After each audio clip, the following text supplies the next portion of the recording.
तो मूवी के स्टार्ट में हम एक आदमी को देखते हैं जिसका नाम होपर होता है। वो अपनी असिस्टेंट से कहता है कि मुझे जंगल में जाना है किसी रिसर्च के लिए, अगर मुझे तुम्हारी जरूरत पड़ी तो मैं तुम्हें बुला लूंगा।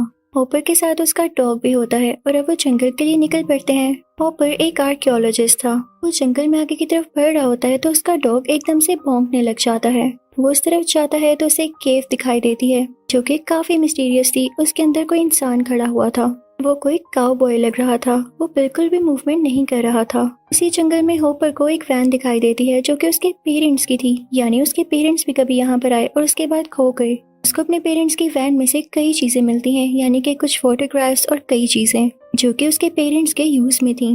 वहाँ से वो सीधा घर आ जाता है।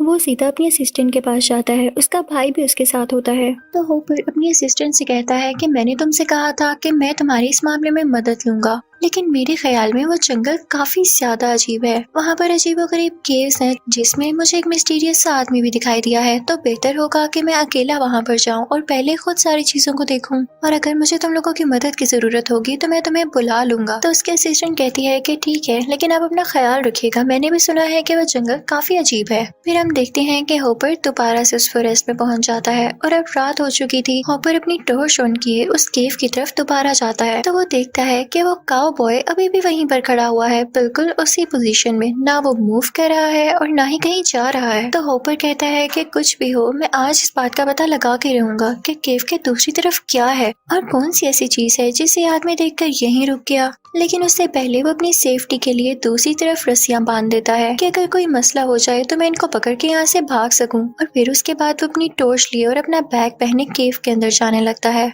वो जैसे ही केव के अंदर एंटर होता है तो उसे लगता है जैसे कोई इनविजिबल वॉल है वहाँ पर। वो उसे हाथ लगाता हुआ उसे क्रॉस कर जाता है और जैसे ही वो उसे क्रॉस करता है तो देखता है कि उसके सामने खड़ा आदमी यानी वो काउ बॉय भी चलने लगता है, मूव करने लगता है। ये देखकर होपर को काफी हैरानी होती है, लेकिन अभी भी उसे क्यूरियोसिटी हो रही थी कि आगे क्या है आखिर। इस बात को 2 दिन गुजर जाते हैं और होपर अपने घर नहीं आया होता। तो उसके असिस्टेंट उसके घर में काफी परेशान हो रही होती है। जो लड़का उसके साथ था वो उसका भाई होता है। तो वो अपनी बहन से कहता है कि तुम परेशान न हो, हम प्रोफेसर होपर की दोस्त को कॉल करते हैं और उनकी गाड़ी में उस जंगल में जाते हैं, सब कुछ ठीक हो जाएगा, प्रोफेसर मिल जाएंगे। उसके बाद वो प्रोफेसर होपर की दोस्त को कॉल करते हैं तो उस लड़की की छोटी बहन और उसका क्लासमेट भी उनके साथ चल पड़ते हैं। अब वो सब मिलकर अपनी गाड़ी में उस जंगल की तरफ जा रहे होते हैं। यानी इस गाड़ी में 5 लोग थे। प्रोफेसर होपर की असिस्टेंट, उनका भाई, प्रोफेसर होपर की दोस्त, उनकी छोटी बहन और उसका क्लासमेट। इन्होंने किसी को नहीं बताया होता कि हम कहाँ जा रहे हैं। और फाइनली कुछ टाइम में ये लोग उस जंगल में पहुंच जाते हैं। वहाँ जाकर देखते हैं कि प्रोफेसर होपर की गाड़ी वहीं पर है और साथ ही साथ वहाँ पर एक वैन भी खड़ी हुई है।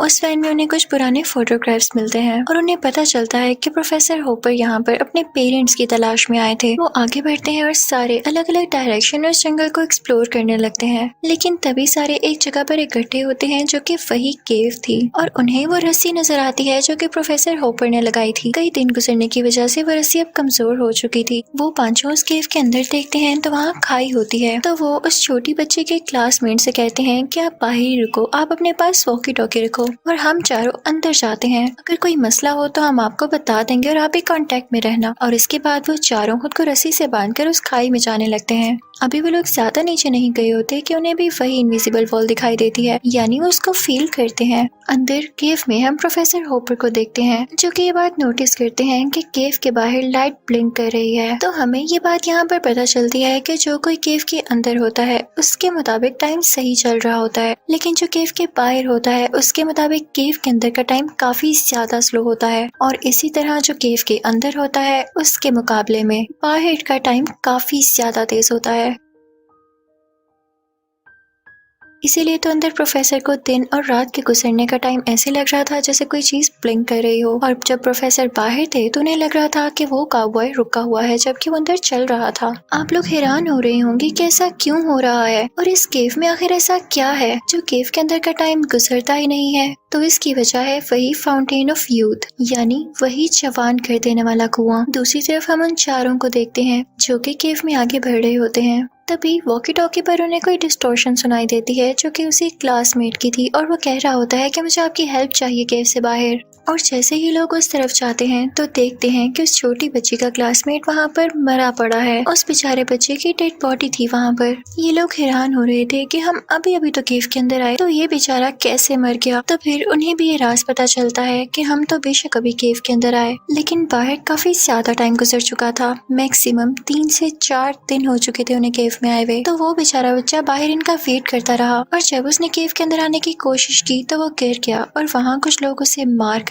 ये जानने के बाद सारे लोग काफी दुखी हो जाते हैं और काफी उदास होने लगते हैं। अब यहाँ पर प्रोफेसर होपर की दोस्त काफी डरी हुई होती है और वो कहती है कि अगर हम यहाँ से जल्द बाहर ना निकले तो हम मारे जाएंगे। वो कहती है कि हमें बाहर निकलना होगा और वो केव से एक रास्ता ढूंढ के जब बाहर जाती है तो देखती है कि बाहर की दुनिया तो बदली हुई है। जहाँ पहले जंगल हुआ करता था वहाँ अब कुछ भी नहीं था। वो सारी जगह एक डेजर्ट और एक पथरीले इलाके में बदल चुकी थी। हवा भी इस तरह की नहीं थी कि उसमें सांस लिया जा सके और सबसे बड़ी मुसीबत की बात कि वहाँ पर स्टॉर्म आ रहा था। ये सब देख के उसे कुछ समझ नहीं आता कि क्या हुआ। लोगों को यही लगता है कि केव में आए हुए उन्हें थोड़ा सा टाइम क्या हुआ कि बाहर की दुनिया में कई हजार साल गुजर गए और यहाँ पर ये चेंजेस आ गए। वो नोटिस करती है कि आसमान में एक स्पेसशिप है जो कि दिखने में काफी अजीब थी और ट्रायंगुलर शेप की थी। उसको इन सब पे यकीन नहीं आता तो वो अपने मोबाइल से इसकी रिकॉर्डिंग करने लगती है और वो डर के मारे जल्दी से केव के अंदर आ जाती है और अपने सब दोस्तों को बताती है कि दुनिया तबाह हो रही है। दुनिया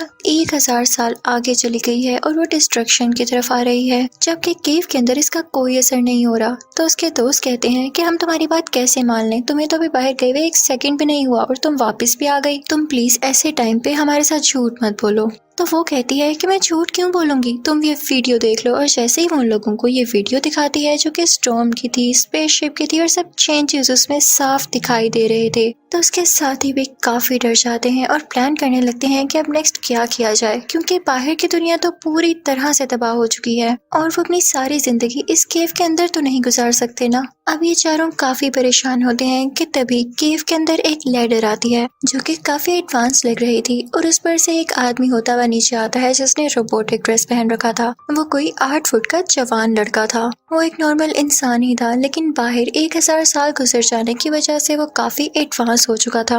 उन लोगों ने काफी एडवांस सूट पहन रखे थे। वो चारों से डरने लगते हैं लेकिन वो इनको कुछ भी नहीं कहता और कहता है कि मैं एक इंसान ही हूँ। लेकिन तभी वहाँ पे कुछ वाइल्ड लोग आ जाते हैं, जंगली लोग, और हमें ये फील होता है कि जैसे वो लोग भी अपने जमाने में इस केव में आकर फंस गए होंगे। वो उस आदमी को खतरा समझ के उसे मार डालते हैं। अब ये चारों काफी डरे हुए थे और केव में आगे बढ़ने लगते हैं तो देखते हैं कि प्रोफेसर होपर के पेरेंट्स भी वहीं पर हैं। वो समझ जाते हैं कि ये बेचारे भी हमारी तरह केव में आए और इन जंगली लोगों ने इन्हें भी खतरा समझ के मार डाला। लेकिन जब वो जंगली लोग इनको देखते हैं तो वो प्रोफेसर होपर के असिस्टेंट के भाई को मार डालते हैं। लेकिन सरप्राइजिंगली फ्यूचर से आया हुआ वही लड़का वहाँ पर दोबारा आ जाता है जो कि मरा नहीं था। हो सकता है कि उसने किसी टेक्नोलॉजी का यूज किया हो।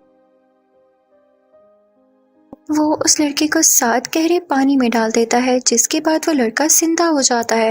अब आप सोच रहे होंगे कि ये पानी कहीं उसी फाउंटेन का तो नहीं? तो जी हाँ, आप बिल्कुल ठीक सोच रहे हैं। ये पानी उसी फाउंटेन से आ रहा था और इसको हीलिंग वाटर भी कहते थे। यानी अगर एक तरफ ये इंसान को जवान रखता था तो दूसरी तरफ ही उसको ठीक भी कर सकता था। लेकिन वो जंगली लोग आकर दोबारा से उस फ्यूचर से आए इंसान का मास्क उतार देते हैं जिसकी वजह से उसे सांस लेने में काफी मसला होता है और वो मरने लगता है। लेकिन मरने से पहले वो अपने एडवांस सूट से एक रे निकालता है जिससे कुछ न्यूज चलने लगती हैं। मैंने आपको बताया था ना कि ये सब लोग अपने पेरेंट्स को बिना बताए आए थे और जब से केव में आए थे उसके कई साल बाद तक इनके पेरेंट्स इनका इंतजार करते रहे और बस यही न्यूज वो फ्यूचर से आया हुआ इंसान इनको दिखा रहा था कि उनके पेरेंट्स कितने वरीड थे, जिसे देख के इन सब बच्चों को काफी दुख होता है। साथ ही साथ एक और न्यूज आती है कि दुनिया पूरी तरह से तबाह हो चुकी है और फ्यूचर के लोगों ने एक स्पेसशिप बनाया है। ये वही स्पेसशिप था जो कि उस लड़की ने बाहर आसमान में देखा, ट्रायंगुलर शेप स्पेसशिप। उन्हें ये बताया जाता है कि ये स्पेसशिप इसलिए बनाई गई है ताकि जितने भी इंसान बच गए हैं उनको लेकर मार्स पर जाया जा सके और मार्स पर भी काफी रिसर्च हो गई है कि वो रहने के काबिल है जगह। प्रोफेसर होपर के असिस्टेंट के भाई को कुछ तजस्सुस होने लगता है, उसे सस्पेंस होने लगता है, तो वो आगे बढ़ता है। वो देखता है कि प्रोफेसर होपर भी वहीं पर गिरे हुए हैं और उनके बिल्कुल आगे ही एक और इनविजिबल वॉल है जिसमें ब्लू लाइट थी और उसमें टाइम इतना ज्यादा स्लो था कि उसमें मौजूद हर कोई इंसान पॉज फॉर्म में नजर आ रहा था। यानी ऐसे लग रहा था जैसे सब के सब स्टैचूज हों। वो लड़का ये सारी चीजें देख के काफी हैरान रह जाता है और सबसे बड़ी बात कि फाउंटेन ऑफ यूथ इसी के अंदर था। तभी तो इसका टाइम कितना ज्यादा स्लो था। उसके अंदर कुछ लोग इसी फाउंटेन के लिए लड़ रहे थे। अब उस असिस्टेंट के भाई को भी कुछ होने लगता है और वो कहता है कि मैं देखूं तो सही कि बैटल कौन जीतता है। वो उस इनविजिबल वॉल को क्रॉस करने ही वाला होता है कि हॉपर उसे पीछे से रोक लेता है और उसे कहता है कि मत जाना वरना तुम मारे जाओगे। अब बाकी बच्चे लोगों को फ्यूचर से आया क्या इंसान बता चुका था कि अगर मेरी आई हुई लेटर से तुम लोग वापस से ना गए तो सब कुछ खराब हो जाएगा और अब उन लोगों के पास काफी कम टाइम बचा था। दूसरी तरफ प्रोफेसर होपर काफी जख्मी हो चुके थे, तो वो उन सब से कहते हैं कि तुम लोग जाओ, मैं यहीं पर हूँ, तुम लोग मेरी वजह से अपनी जान को खतरे में मत डालना। और ये सुनते ही वो सारे लोग उस लेटर से ऊपर चढ़ने लगते हैं और जब प्रोफेसर होपर की दोस्त उस सीढ़ी से ऊपर जा रही होती है तो देखती है कि उस केव की एंट्रेंस पे सिर्फ पानी ही पानी है जो कि ऊपर की तरफ ही था, नीचे नहीं आ रहा था। वो अपना हाथ उस पानी के ऊपर करती है तो कोई अजीब सी क्रिएचर उसका हाथ पकड़ के उसे खींच लेती है। जैसे ही कोई उसे ऊपर खींचता है तो हम देखते हैं कि केव के अंदर का टाइम स्टॉप हो गया है। जाहिर है कि वो बाहर आ चुकी थी तो उसे यही लग रहा था कि केव के अंदर के लोग मूव ही नहीं कर रहे। वो बिल्कुल चेंज हो जाती है, उसके मुंह पर वो क्रिएचर मास्क लगा देती है और उसका ड्रेस भी काफी एडवांस हो चुका था। वो अब प्लान करती है कि मैं केव के अंदर जाके अपने साथियों को भी बचाऊंगी। वो अंदर जाती है और कुछ रस्सियों की मदद से अपने सारे साथियों को ऊपर ले आती है। वो जंगली लोग भी इनको ऐसा करते हुए देख रहे होते हैं और उन्हें कुछ समझ नहीं आ रहा होता क्योंकि वो पागल हो चुके होते हैं। ये लोग उन जंगली लोगों को तो अपने साथ नहीं लेते लेकिन वहाँ पर मरे हुए सारे लोगों को अपने साथ ले आते हैं और उस ट्रायंगुलर स्पेसशिप में बैठ जाते हैं। और मजे की बात ये थी कि स्पेसशिप में वो हीलिंग वाटर भी था, यानी उस फाउंटेन ऑफ यूथ का कुछ पानी जो कि इन्होंने एक टैंक में फिल कर लिया था और इसको यूज करके सारे मरे हुए लोग जिंदा हो रहे थे और अब ये लोग जाने वाले थे मार्स की तरफ। अब यही इनकी एक छोटी सी दुनिया बची थी। बाद में ये सब लोग डिसाइड करते हैं कि हम केव में दोबारा जाएंगे और जितने भी लोग बचे हैं उन्हें भी मार्स में ले आएंगे क्योंकि अब इनका दुनिया के साथ कोई लिंक नहीं रहा था क्योंकि दुनिया हो चुकी थी अब तबाह और अगली आने वाली जिंदगी इनकी मार्स पर ही गुजरने वाली थी। और यहीं पर इस अजीब सी मूवी का एंड हो जाता है। आई होप आपको एक्सप्लेनेशन अच्छी लगी हो। Thank you for watching.